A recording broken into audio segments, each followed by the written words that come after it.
Gundam.tk presents Raphael Gundam.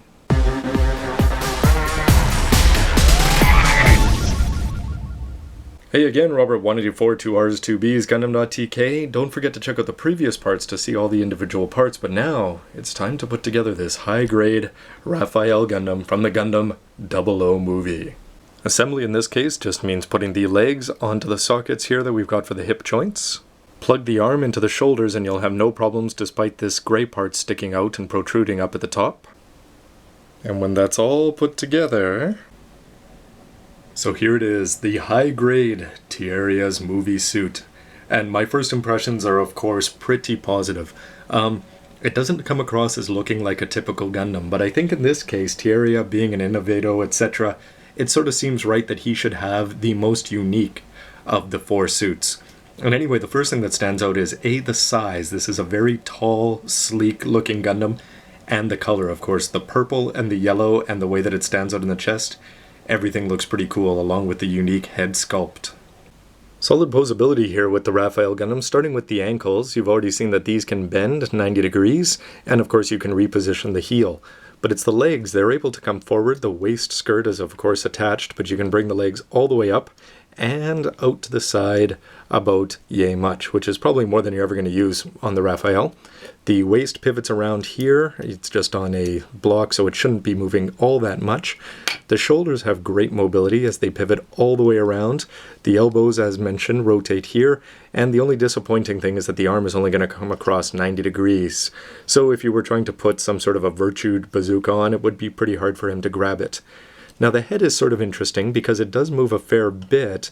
Now the only thing that's worth noting though is that there's a hole here, and that hole is where the chin gets locked into. So especially when you plug the backpack on, that's going to get locked into place. But you are able to bring him off and have him look off to the side with no difficulties, sans backpack.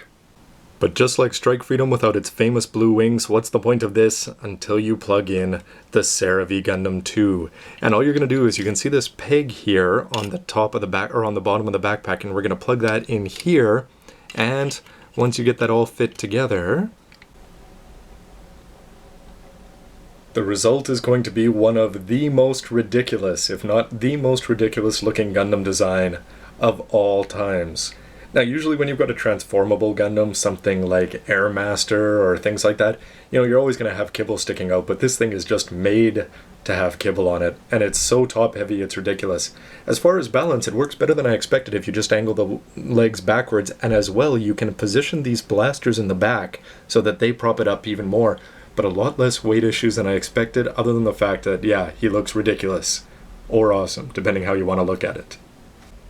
In terms of height comparison, first, of course, without the backpack, you can see that at 22 meters, well, almost 22 meters, the Raphael should tower over the Quanta, and it does. And that sort of just brings across, again, more of that alien effect based on the size and the sleekness. And with the light streaming in and the Cerevi 2 packed on, yeah, that is a beast. He really almost looks like he's 1/100th in comparison. And it sort of goes back to good old Virtue and Cerevi and just how bulked up they were compared to the other ones. This guy's not bulky, except on top. The beam rifle fits well in hand, and you are able to move around the head so you can have him staring down the barrel if you chose to. But otherwise, I think the focus is mostly going to be, of course, on things like the big cannon, and the beam rifle is just going to sort of sit off to the side 9 poses out of 10. The Raphael Gundam was very much designed with aerial poses in mind, so unless you're going to go out and buy an action base, or you got the Quanta and use its green base, you're going to be pretty limited by the ground-based poses that you can pull off with it because of the weight issues, etc. This, however, is the pose that the Raphael Gundam was born to pull off. And here I've got the big cannons up, and I'm not using the claws there, and with the beam rifle in hand, and you don't even have to necessarily change the heels, you still get the effect that he's just floating there in space, all-powerful, ready to send out a barrage that can wipe out just about anybody. However, one disappointment is that when you plug this into the top, the head, of course, is supposed to lose a ton of mobility, right? So anyway, you can cheat and just sort of rest this back here, and then you're able to move the head to have it follow the sight of the barrel, etc. But in general, when this thing is on, the head is only going to be sitting straightforward. Now if you want to plug the claws into the side of the backpack here, what you do is you take these clear parts off of the clear stand, and then when you put them on you're able to extend that and have the claws pointing off to the side. I think we could call this the full burst mode, well, other than sending the claws off into the air. But anyway, as he spins around there, you really get a sense of just how bulky and huge this guy is. Makes 00 Quanta look tiny in comparison.